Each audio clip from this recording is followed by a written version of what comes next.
మీకు ఈ వీడియో నచ్చినట్లయితే వీడియోని లైక్ చేయండి. మేమేమైనా కేక్‌కి మొఖం వాసామా ఏంటి? ముందు గిఫ్ట్‌ని ఓపెన్ చెయ్యి అని వల్లభ అంటే, ఇటువంటి వాటికి ఎప్పుడు ఇలా విసుక్కుంటారు ఏంటని హాసిని అంటుంది. అప్పుడు విశాల్, "అన్నయ్య అంత తొందరెందుకు? వదిన ఓపెన్ చేస్తుంది కదా!" అని విశాల్ అంటాడు. అప్పుడు హాసిని ఓపెన్ చేయగానే అందులో వజ్రాల నెక్లెస్ ఉంటుంది. "అరే! వజ్రాల నెక్లెస్ చూడండి, చూడండి" అని హాసిని చాలా సంతోషంగా చూపిస్తూ ఉంటే, "అబ్బా! ఎంత బాగుందో" అని సొమ్న అంటుంది. "సూపర్ హాస్" అని దురంధర అంటుంది. "ఎంత మమ్మీ కాస్ట్" అని వల్లభ అంటే, "కాస్ట్‌ది ఏముందిరా, గిఫ్ట్ ఇవ్వటం ముఖ్యమని తిలోత్తమ అంటే, "కొనుక్కు వస్తే కదా" అని పెద్ద బొట్టమ్మ అంటోంది. "దానిని అత్తయ్య కొనుక్కు రాలేదని నీకెలా తెలుసు పెద్ద బొట్టమ్మ" అని నైని ప్రశ్నించటంతో, "సర్పదీవి నుంచి ఆ హారాన్ని తీసుకువచ్చింది నైని" అని పెద్ద బొట్టమ్మ చెప్తుంది. "ఏంటత్తయ్య, సర్పదీవి నుంచి తీసుకువచ్చారా" అని నైని అంటుంది. "అలాంటి మంచి మంచి ఆర్నమెంట్స్ అక్కడే కదా హాసిని దొరికేది, అందుకే నీకోసం అక్కడి నుంచి తీసుకువచ్చానని తిలోత్తమ అంటోంది. "ఏవండీ, ఈ నెక్లెస్ నా మెల్లో వేయండి" అని హాసిని అంటే, "నేనా" అని వల్లభ అంటాడు. "లేకపోతే ఇంకొక వల్లభుడు వచ్చి నా మెల్లో వేస్తారా ఏంటి? వేయండి" అని హాసిని అంటే, "నువ్వే వెనక్కి వెళ్ళి వెయ్యి వల్లభ" అని తిలోత్తమ చెప్తుంది. "సరే ఇలా ఇవ్వు" అని వల్లభ హాసిని మెల్లో నెక్లెస్ వేస్తాడు. "అబ్బా! ఎంత బాగుందో, చూస్తుంటే మళ్ళీ మళ్ళీ చూడాలని అనిపిస్తోంది, కండ్లు ఆర్పకుండా చూడాలనిపిస్తోందని" సొమ్న అంటుంది. "నువ్వు చెప్తుంటే ఈ హారం ఎంత అందంగా ఉందో నాకు కూడా అర్థమవుతోంది చెల్లి. విక్రాంత్, నన్ను ఫోటో తీయవా ఈ హారంతో కలిపి" అని హాసిని అంటే, "తీస్తాను వదిన, మీరు కేక్ కట్ చేయండి, ఆ ఫోటోలు ఈ ఫోటోలు అన్నీ కలిపి మీ మొబైల్‌కి పంపిస్తానులే" అని విక్రాంత్ అంటాడు. "సరే కేక్ కట్ చేయండి" అనడంతో, "ఏవండీ చెయ్యి పట్టుకోండి, కేక్ కట్ చేద్దాం" అని హాసిని అంటుంది. అప్పుడు నైని, "బావగారు, రెట్ట దగ్గర కాదు పట్టుకోవాల్సింది, మణికట్టు దగ్గర చెయ్యి పట్టుకోండి, అప్పుడే కేక్ ఇద్దరూ కలిసి కట్ చేసినట్లు ఉంటుందని" నైని చెప్పటంతో, అలాగేనని వల్లభ పట్టుకుంటాడు. ఇద్దరూ కలిసి కేక్ కట్ చేస్తారు. మొదటి కేక్ ముక్క నేను ఎవరికి తినిపిస్తానంటే, మా ఆయనకి మాత్రం అస్సలు కాదు, నైని చెల్లికి తినిపిస్తానని హాసిని అంటుంది.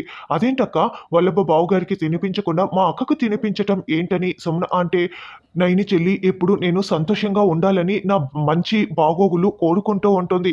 అటువంటి చెల్లి నోటిని తీపి చేస్తే నా జీవితం అంతా కూడా తీపిగా సాగిపోతుంది. అందుకే నేను మొదటి ముక్క నైని చెల్లికే తినిపిస్తానని" హాసిని తినిపిస్తుంది. "వదినా, ఇప్పటికైనా అన్నయ్యకి తినిపిస్తావా, లేకపోతే ఫీల్ అవుతాడు" అని అంటే, "ఆ, తినిపిస్తానని" హాసిని అంటుంది. "నేనేం ఫీల్ అవ్వను" అని వల్లభ అంటాడు. "మీరు ఫీల్ అవ్వకపోయినా నేను రెండో ముక్క మీకే తినిపిస్తానని" హాసిని తినిపించటంతో, తరువాత వల్లభ కూడా హాసిని నోట్లో పెడతాడు.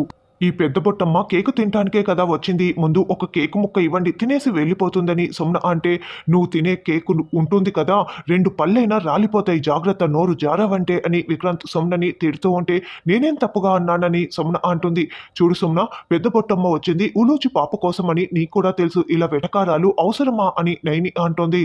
"పర్వాలేదులే నైని, సుమన గురించి మనకు తెలిసిందే కదా, అన్నట్లు పాప కాళ్ళకి ఎందుకు సాక్సులేసి ఉంచారు" అని అంటే, "సర్పదీవి నుంచి మా అత్తయ్య ఉలూచి పాపని తీసుకొచ్చింది కదా, ఆ రోజుటి నుంచి ఇలా పాప కాళ్ళకి సాక్సులు వేసే ఉంచారు" అని నైని విశాల్ చెప్తారు. "అవునా, ఎందుకలా వేసి ఉంచారు? ఒకసారి నాకివ్వండి, కాళ్ళకి ఏదో అయిందని అనిపిస్తూ ఉంది, కాబట్టి తీసి చూస్తాను" అని పెద్ద బొట్టమ్మ అంటే, "ఆ సాక్సులు తీసేస్తే పాము పిల్లగా మారిపోతుందని" విశాల్ అంటాడు.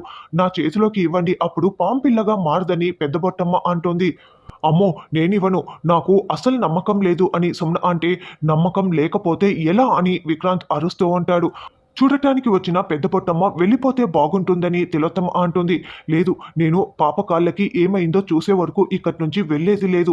ఎందుకంటే నాకు ఎందుకో అనిపిస్తోంది, అసలు కాళ్ళకి ఏదో అయిందని అనిపిస్తోందని" పెద్ద బొట్టమ్మ అనడంతో, "సుమన, పాపని ఇవ్వు, నేను కదా పూచి" అని నైని అనడంతో, "కోటీశ్వరరాలు పూచి ఇస్తే నేనెందుకు ఇవ్వకుండా ఉంటాను, తీసుకో పెద్ద పొట్టమ్మ ఉలూచి పాపని" అని సుమన పాపని పెద్ద పొట్టమ్మకి ఇవ్వగానే, పెద్ద పొట్టమ్మ వెంటనే సాక్సుల్ని తీసేస్తోంది.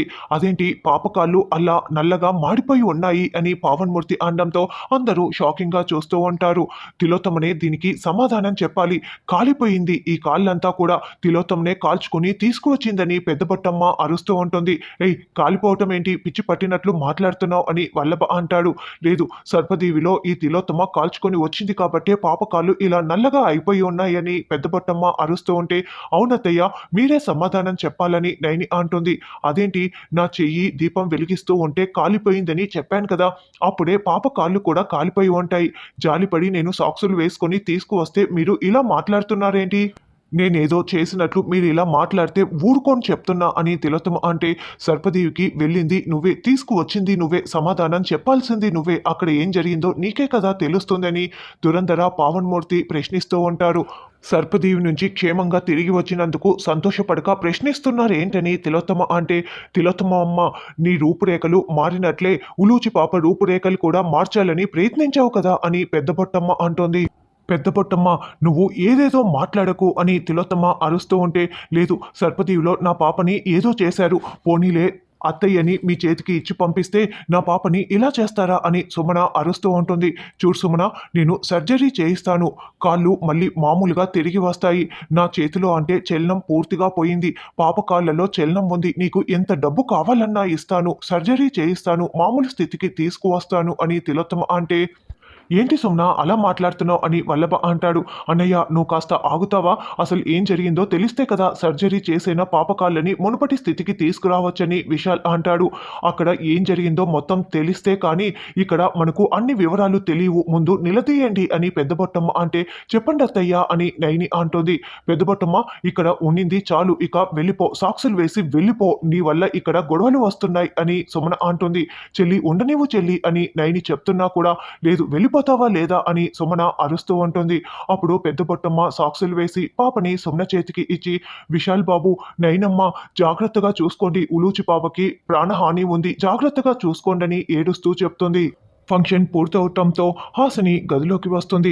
అబ్బా, ఫంక్షన్కేమో శారీ మీదకి ఎటువంటి బ్లౌజ్ కుట్టించుకోవాలని చాలా ఆతృతగా అన్నీ రెడీ చేయించుకుంటాం, కానీ ఫంక్షన్ ఇలా పూర్తయిందో లేదో, ఎప్పుడెప్పుడు ఈ శారీ తీసేసి నైటీలోకి దూరిపోదామా అని ఉంటుంది, చాలా విసుగొచ్చేస్తుంది అని హాసిని అనుకుంటూ ఉంటుంది. అప్పుడే అద్దం దగ్గరికి వచ్చి, అరే నేను చాలా అందంగా ఉన్నానే ఈ నెక్లెస్లో అని అద్దంలో చూసుకుంటూ ఉంటుంది. అందరూ అంటుంటే ఏమో అనుకున్నాను, ఈ నెక్లెస్ నాకు ఎంత అందంగా ఉందో అని మురిసిపోతూ ఉంటే అప్పుడే తిలోత్తమ వల్లభ చాట్ నుంచి హాసిని గమనిస్తూ ఉంటారు. రే వల్లభ, హాసిని అద్దంలో చూసుకుంటోంది, తన మనసులో ఏ రహస్యం ఉన్నా కూడా మనకు చెప్పకపోయినా ఆ పేపర్ పై రాసేస్తుంది వల్లభ, ఆల్రెడీ అదిగో అద్దం దగ్గరే పేపర్ పెన్ను పెట్టేశాను అని తిలోత్తమ చూపిస్తూ ఉంటుంది. మమ్మీ, నీకెలా తెలుసు మమ్మీ, అయినా తింగరి హాసిన్ దగ్గర రహస్యాలు ఉన్నాయని నీకు డౌట్ ఎలా వచ్చింది అని అంటే, రే అఖండ స్వామీజీ వారు చెప్పారా, హాసిని పైకి అలా తింగరిగా కనిపిస్తూ ఉన్నా కూడా తను ఏదో దాచిపెడుతోందని అఖండ స్వామీజీ చెప్తేనే సర్పదీవి నుంచి తీసుకువచ్చిన ఈ నెక్లెస్ ని కూడా తన మెల్లో వేశాను, ఇది కూడా అఖండ స్వామీజీయే చెప్పారు, ఈ నెక్లెస్ ని హాసిన్ మెల్లో వేయండి, మీకు నిజాలు తెలుస్తాయని చెప్తేనే ఇదంతా చేస్తున్నానని తిలోత్తమ చెప్తోంది. మమ్మీ, అద్దంలో చూసుకోగానే కళ్ళు తిరుగుతాయని చెప్పావు కదా మమ్మీ అని వల్లభ అంటే, అప్పుడే హాసిన్కి కళ్ళు తిరుగుతూ ఉంటాయి. అదిగోరా తల పట్టుకొని ఉంది అని తిలోత్తమ చూస్తూ చాలా సంతోషపడుతూ ఉంటుంది.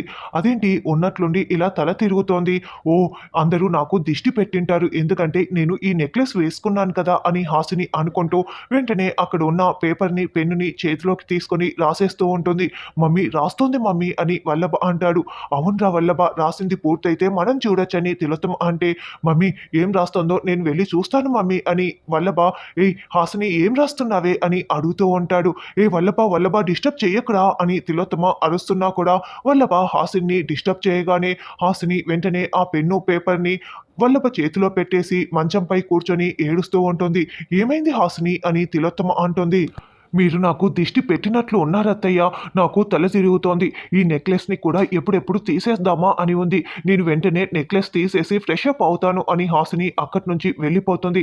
ఏ హాసిని హాసిని ఆ నెక్లెస్ రాయివే అని వల్లభ పిలుస్తూ ఉంటాడు. రే వల్లభ, నువ్వు ఆగుతావా, గుచ్చి గుచ్చి ఆ నెక్లెస్ గురించి మనం మాట్లాడితే హాసిన్కి డౌట్ వస్తుంది అని తిలోత్తమ ఆపేస్తుంది. మమ్మీ ఏదో రాసినట్లు ఉంది, చదువుదాం మమ్మీ అని వల్లభ తిలోత్తమ చూస్తూ ఉంటారు. అయితే ఏదో ఒక లైన్ రాసి అది కూడా పిచ్చి పిచ్చిగా రాసేసి కొట్టేసి ఉంటుంది.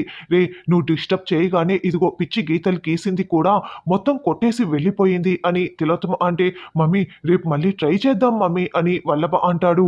తరువాత సుమన గదిలో మేకప్ వేసుకుంటూ ఉంటే అప్పుడే విక్రాంత్ అక్కడికి వచ్చి, పాపకి అలా అయినందుకు కుమిలి కుమిలి ఏడుస్తున్నావనుకుంటే ఇలా మేకప్ వేసుకుంటున్నావా? అసలు నువ్వు మనిషివేనా? ఆ రోజు నువ్వు ఆస్తి వస్తోందని పాప కాళ్ళకి సాక్సులు తీసేసి వేరే సాక్సులు వేసి తీసుకువచ్చావు కదా! అప్పుడు పాప కాళ్ళు అలా మాడిపోయి ఉన్నాయని నువ్వు చూడలేదా? అని విక్రాంత్ తిడుతూ ఉంటాడు. అయ్యో! సాక్సులు వేసి వేసి అలా కందిపోయి ఉన్నాయని అనుకున్నానండి అని సుమన అనడంతో థూ! నీకు బుద్ధుందా అసలని విక్రాంత్ తిడుతూ ఉంటే అలా విసుక్కోకండి అని సుమన అంటోంది. నిన్ను విసుక్కోవటం కాదే నీ మొఖాన ఉమ్మేయాలే అని అయినా కూడా మా అమ్మని నువ్వు ఏమీ అనకుండా ఎలా వదిలేసావు అని విక్రాంత్ అంటే ఇప్పుడు తిలోత్తమ అత్తయ్యతో గొడవ పెట్టుకుంటే ఇస్తానన్న డబ్బులు ఇవ్వదు కదా అప్పుడు పాప సర్జరీకి నేను కోటీశ్వరరాల్ని ఎలా అవుతాను అని సుమన అంటే మా అమ్మ నీకు బిస్కెట్లు వేస్తోంది అది కూడా తర్వాత తప్పించుకుంటుంది అని అంటే అత్తయ్య బిస్కెట్లు వేస్తుంది కానీ అవి బంగారపు బిస్కెట్లు అయి ఉండాలని సుమన అంటోంది